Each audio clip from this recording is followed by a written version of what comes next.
Sandford परिवार ने अपने आप को एक अजीब और अस्तित्वभरे परिस्थिति में पाया, प्रत्येक क्षण में और रहस्यों और चुनौतियों को खोलने के साथ।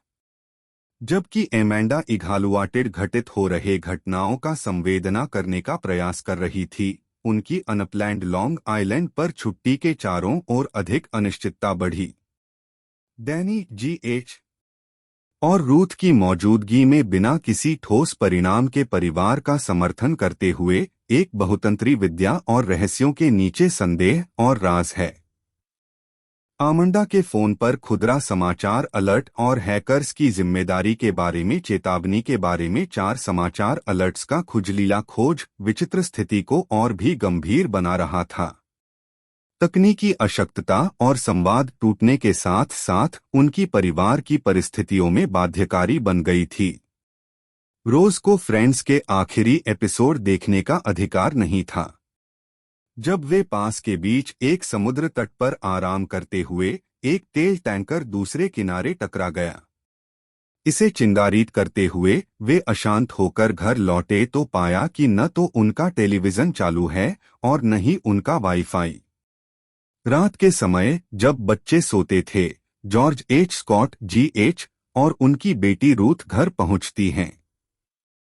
उन्होंने स्पष्ट किया कि घर उनका है और शहर में बिजली की अफसोसी के कारण उन्हें लॉन्ग आइलैंड आना पड़ा है।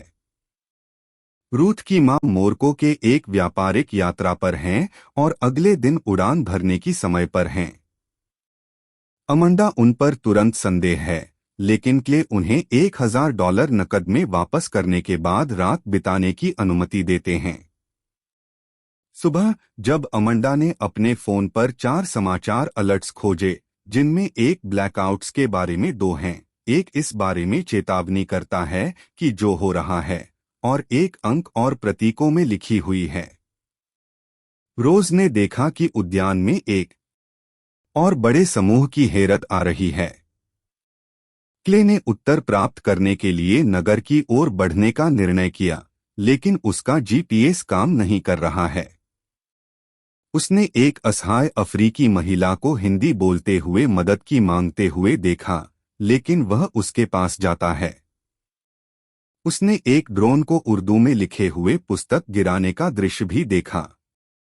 जी.एच. अपने पड़ोसी के घर जाते हैं, जिसे वह विघ्नों में पाते हैं। उन्होंने पास के समुद्र तट पर एक बिखरी हुई शरीरों और अंगों के टुकड़ों के एक क्रैश साइट पाया और देखा कि दूसरे एक विमान उसी स्थान पर समुद्र के पानी में गिर रहा है, जिससे उसे समुद्र जल से भिगो दिया गया है। रोज ने अर्ची को अपनी चिंताओं का साझा करते हुए कहा कि हिरन उसे कुछ कहने की कोशिश कर रहे थे, लेकिन उसे कारण से इसे कुछ नहीं परवाह है, क्योंकि वह रूथ के साथ प्यार में पड़ गया है। रोज और अर्ची हिरन के विचार को अन्वेषित करने के लिए जाते हैं और एक शेड की ओर बढ़ते हैं। घर की ओर लौटते समय अर्ची को टिक से काटा जाता है। जी.एच. ने घर लौटते हुए और रूथ और एमंडा को बताया कि वह कैसे गीला हो गया है, कहते हैं कि उन्होंने पूल में गिर गया है। बाद में जी.एच.